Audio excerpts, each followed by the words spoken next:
Troisième et dernière partie de cette séquence sur le contrôle hormonal du fonctionnement des appareils reproducteurs. Donc on corrige à présent le ou les schémas fonctionnels relatifs au cycle féminin qui, vous le savez, se découpe en deux phases, séparées l'une de l'autre par l'ovulation à J14.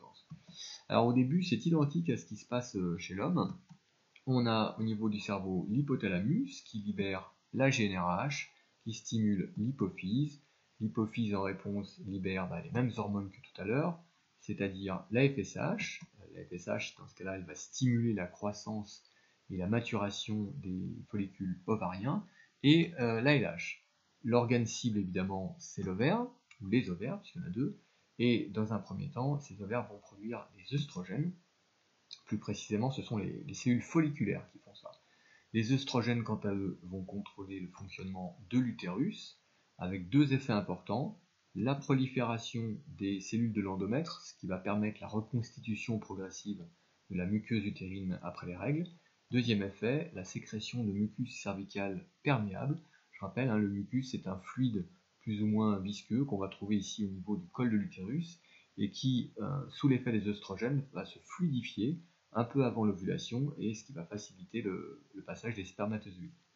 Dernière chose importante, les œstrogènes exercent un rétrocontrôle négatif sur le complexe hypothalamo-hypophysaire et, ce faisant, limitent leur propre production. Alors, ces événements se déroulent pendant la première phase du cycle, qu'on appelle la phase folliculaire.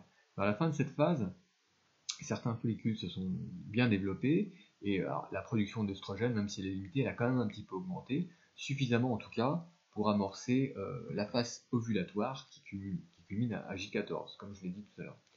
Alors, un peu avant la fin de cette phase folliculaire, le taux d'œstrogène augmente, et le rétrocontrôle va s'inverser, si je puis dire, il va devenir positif. Ça signifie que les œstrogènes, cette fois-ci, stimulent le complexe hypothalamo-hypophysaire, ce qui entraîne un pic très important de LH, et c'est ça vraiment qui va déclencher véritablement l'ovulation quelques heures plus tard à J14.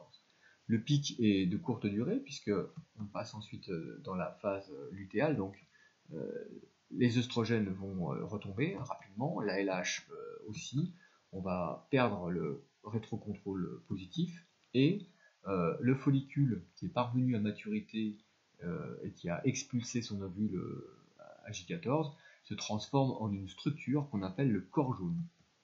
Et le corps jaune, il est très important car il libère une hormone qui s'appelle la progestérone. Comme son nom l'indique, la progestérone va favoriser éventuellement la gestation, la grossesse, si toutefois il y a eu fécondation, ce qui n'est pas forcément le cas. Quoi qu'il en soit, la progestérone, elle induit la formation de ce qu'on appelle la dentelle utérine, ça vous l'avez vu précédemment. C'est une structure un peu particulière de l'endomètre qui va faire qu'il va être apte à accueillir un éventuel embryon. La progestérone, comme les œstrogènes précédemment, exerce un rétrocontrôle négatif sur le complexe hypothalamo-hypophysaire, et au final, si aucun embryon ne s'est implanté, les taux d'hormones redeviennent bas en fin de cycle, et les règles peuvent survenir, et dans ce cas-là, ça sera le début d'un nouveau cycle. Voilà, c'est un peu compliqué tout ça quand même, il y a beaucoup de choses, mais vous allez voir, en révisant ça plusieurs fois, en faisant vos propres schémas, ça va finir par rentrer, d'autant plus que la séquence d'événements est très logique. Donc une fois qu'on a compris le rôle de chacune des hormones, ça devient beaucoup plus facile de mémoriser tout ça. Pour vous aider, il y a aussi ce résumé sous forme de texte, comme d'habitude.